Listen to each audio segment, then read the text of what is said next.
What is a TAMP? That is today's question on the Transition to RIA Question and Answer series. It is question number 57.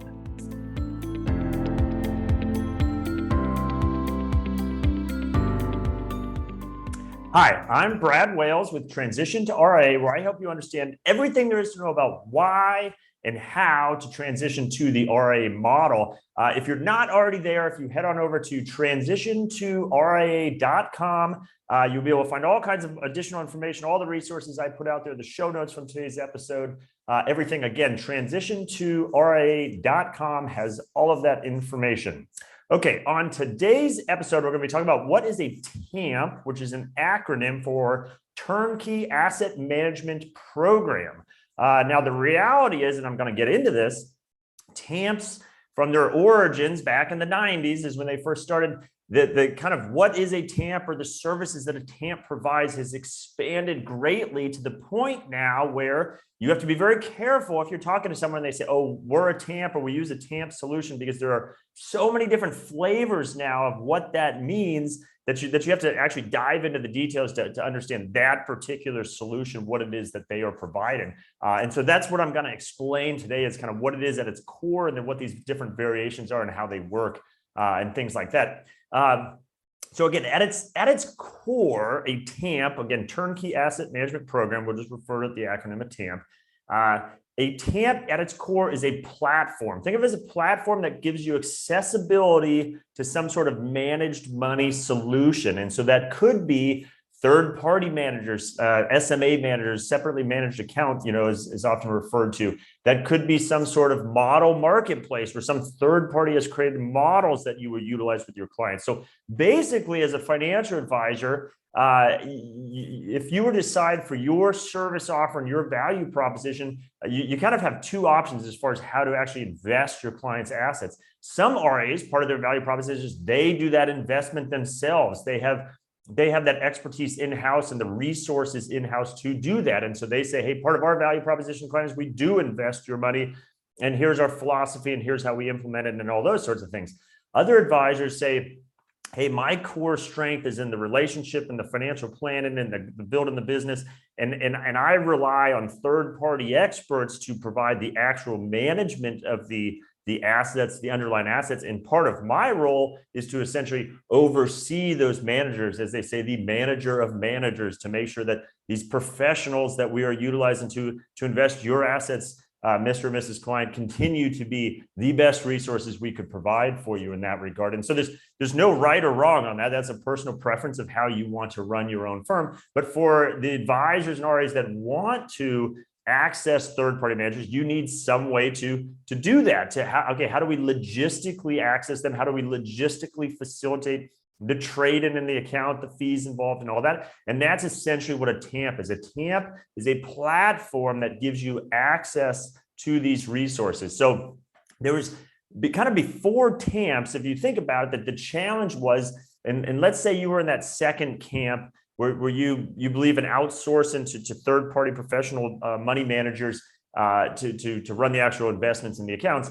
And before a TAMP came along, you would have had to go out there and identify and contact different managers that you might want to use. And then to the degree you found certain managers you liked, then you would have to enter into specific contracts directly with them for these particular clients I would like you to manage the money. You would have to negotiate the fees, and then you would have to coordinate all the logistics for the facilitation of the trades from a technology perspective. And that's just for one manager you might use. So then if you wanted to use maybe 2, 3, 4, 5 different managers with your clients, certainly that is very difficult to do on a one-off basis. So essentially what these TAMP platforms did is kind of create, for lack of a better analogy, a grocery store where they said, hey, we, the TAMP, are going to make a platform, the grocery store. We are going to go out and source all kinds of different managers or maybe model providers, whatever the case is.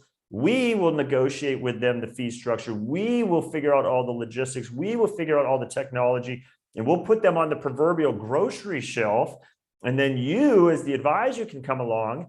You only have to coordinate with our TAMP platform, just one coordination. And then from that, you can then choose from this whole multitude of options and it's all laid out for you, and all the fees are negotiated, and you can just plug and play into whatever particular accounts you want particular solutions to be provided for. And so there is a lot of utility to a TAMP platform. Again, if you want to use third-party managers, it provides a lot of efficiency that there was a time what either wasn't there in an efficient manner or just not available at all. So that's kind of at its core. Now, the reality is they have expanded greatly beyond that, which is a good thing, because it's as you'll see, it's just provided additional resources and value for the advisors that use those platforms. But again, that's where it gets a little tricky, because then you're expanding beyond just that core offering. And so when you look at one TAMP over here and another TAMP over here, they might have very different value propositions. And I should point out, with the grocery store approach, there are some TAMPs as well that are single manager TAMPs, that they are literally the money manager themselves, and they say, hey, this is a way to outsource to us, and we will provide you all these additional services as well, hence why we call ourselves a TAMP. And that's absolutely something in the marketplace, absolutely something used to sort of point that out. But most of what I'll be talking about here is that kind of grocery store approach where you have multiple different options to choose from.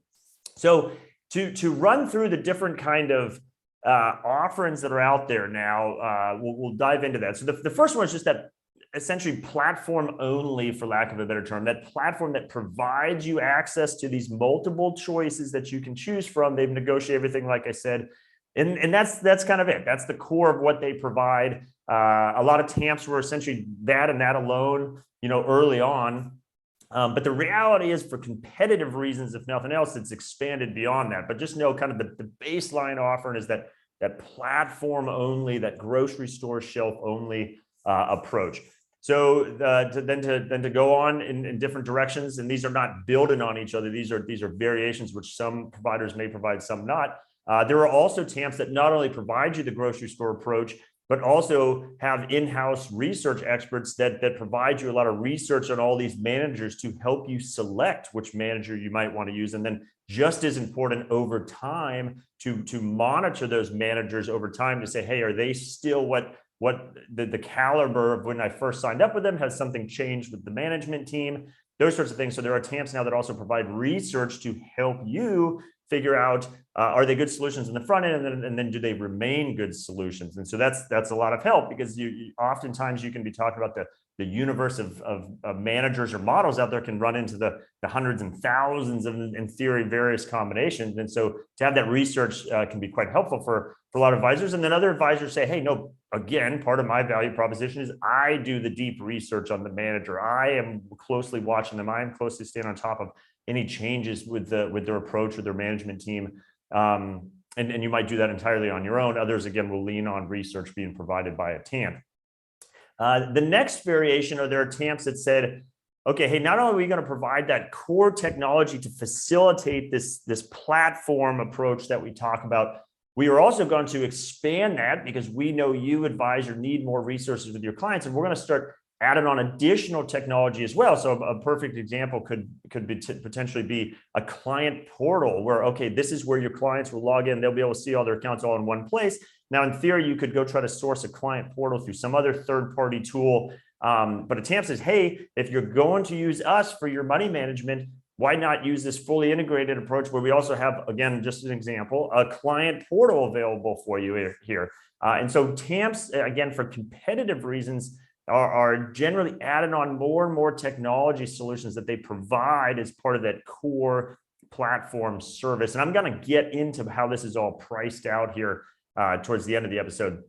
But just know that some TAMPs are added on technology. So again, when you compare one TAMP for another, one TAMP might be providing a good deal of additional technology and resources for you to utilize, whereas another TAMP might not provide anything beyond what is just logistically required, again, for that platform approach. So again, that's why you have to dive deeper into these things. Next, there are a number of TAMPs that have also further added to helping you with back office type services. So things like account opening, where they're actually say, yeah, we will facilitate on your behalf all of the account opening process with the custodian and get all that set up. And so do a lot of that kind of labor intensive tasks involved of running your practices. So not only will we help you manage it once it's up and going, but we will help you on that front end, and then throughout, maybe even help you with things like cashier needs and those sorts of things, maybe take money out of accounts. And so a lot of TAMPs are offering more back office type solutions, both to differentiate themselves from other TAMP offerings, and just like you have to justify your fee to your clients and the value you provide. TAMPs have to do the same thing. So for their fee, they say, hey, we'll look at all these services we provide, and that's how we justify our fee, and it can make sense for you as the advisor to pay that fee. So that's a variation as well. So kind of what a lot of this is happening. So again, we have kind of the platform, this core piece. Then we have additions of technology that seems to get greater and greater. And then we have additions of maybe back office, sometimes called middle office services that are expanding further and further. And so you kind of have some quote unquote TAMPs that and I point this out to some of those folks when I talk to them. I say, I don't even think you should call yourself a TAMP, because you've now built out this such deep set of resources that the money management kind of slice is only one part of that. So if you call yourself a TAMP, you're kind of doing not giving yourself justice for all these other services you're providing, whether technology, back office services, or whatever the case may be. And so are you arguably, there's no fancy coin term for it yet, but kind of a full service platform or something like that just happens to include essentially a TAMP component as part of the offering. And so that I think that tide is evolving, but there are still some folks that will call themselves a TAMP, and I would argue, wow, they do a lot more for you than other TAMPs do, but yet we're still all using that same name. So again, circles back to why I say it's so important to not just hear the word TAMP, but to understand what actual value and services are being provided. And then there's other combinations. I didn't cover everything. So talking about additional technology, back office services, there's different flavors. Again, this is a wonderful thing for advisors because it's a competitive marketplace out there. So there are all kinds of wonderful TAMP resources trying to gain the business of advisors. And to do that, they are trying to differentiate themselves either with lower pricing, more resources, a more full service platform to make your life easier, your practice more efficient. And so just know there's some wonderful solutions out there of all different kind of varieties. I didn't cover all the different variables that could go into it. And I think that's only going to continue to evolve. It's more and more resources provided. Again, a wonderful thing for advisors to be able to utilize and take advantage of. So now we'll move to pricing. So how is all this priced out? And because of everything I just said, you can imagine different TAMPs have different pricing because they're providing different levels of service. But generally at its core, there's kind of two pieces of the TAMP platform pricing. And this does not include your fee. Your fee would be separate from this. And so generally the way this is priced out is that the TAMP platform itself, whether that's just kind of that bare bones grocery store chassis or whether it includes technology, back office services, whatever the case, it's all bundled up, and you generally pay basis points for that. It's a flat basis points of X basis points on the assets, and here's everything we provide for you. That provides you access to the platform, access to the resources that they provide for you. And then separate from that, because they vary from each resources, that as you use back to that money management piece of it, okay, if you want to use this manager here or this manager here, you want to use this pre-made model here, well, each of those come from different sources. Again, the TAMP itself has gone out there and sourced these sometimes from hundreds of different money managers. And each of those money managers set their own pricing. And now they have to be competitive because they are literally on that grocery store shelf alongside all of these other solutions. So there's a competitive nature to that as well, but there is variability. There is no across the board that, oh, money manager on TAMPs always charge X basis points. They will each have their own value proposition where they feel justifies whatever their fee is. And so when you look at that TAMP offering, you say, okay, I'm going to pay what for the platform? What do I get with that? And then as I put my clients in specific solutions, I have to look at each of those individual solutions as to what the price is. And again, the TAMP has gone out there and negotiated that on your behalf.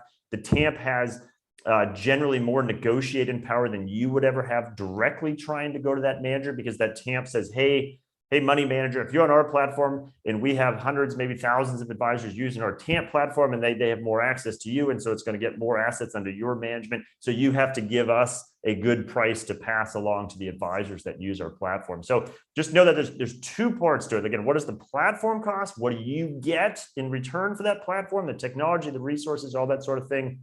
And then there are the incremental costs of the manager or the models, and actually some models are actually low cost or even free because of how the underlying assets underneath them are invested. But the idea is there is that kind of second layer of cost. And then of course you as the advisor need to charge your fee also. And part of what the TAMP does is facilitate the fee bill and of all of these fees being compiled and taken out of the client's account and all those sorts of things. So just know from a fee perspective how it works, kind of two parts to it.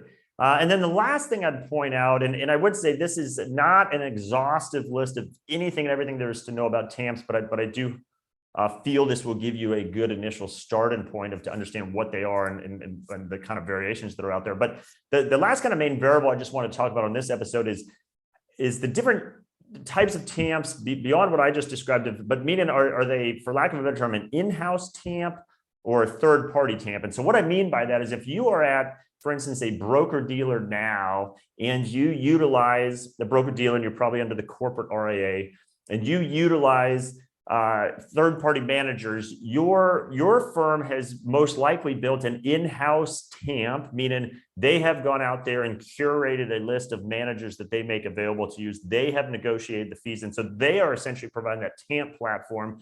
And depends on how the payout and pricing works. They're either charging you directly for it or it's effectively in your payout. But that's an in-house TAMP. They are providing that grocery store shelf for you to access, you to utilize. Another example of in-house would be in that RIA world. Any RIA that's going to have assets under management needs at least one custodian, sometimes more. I've done all kinds of episodes on that. And custodians themselves will provide a TAMP platform that you can access. Okay, hey, with the assets you held at us as the custodian, we have this wonderful TAMP that we've built as well, and here's why we think you should utilize it. So there is that in-house solution. But then kind of the trend you see more, and I generally think is the more effective approach for RIAs is to use as they say, a third-party TAMP, meaning it is not married necessarily to your custodian. It is not, in a broker-dealer world, unfortunately, you generally don't have a choice. You have to use your broker-dealer's TAMP. One, just as a quick sidebar, the reason they force you to use their in-house TAMP is one, from a supervisory perspective, that they want to be able to curate that list of only certain specific managers, and those are the only ones you can use because they're the ones that are comfortable from them. Again, because they have a regulatory responsibility to supervise you. And then also it is a profit center for broker dealers that by having this TAMP platform, and they are doing the role that I've been describing in this video, it is fair for them to charge for it. And so they're able to generate revenue from providing that platform as well. But in the RIA world, particularly if you are going to have possibly multiple custodians at some point in the future. I've done different episodes on why that might be the case for you. You generally want to unmarry your TAMP from any one particular custodian. The reason is because let's say you find a TAMP solution that provides wonderful technology, resources, whatever, that is a great fit for you, great value for the price, all that sort of thing.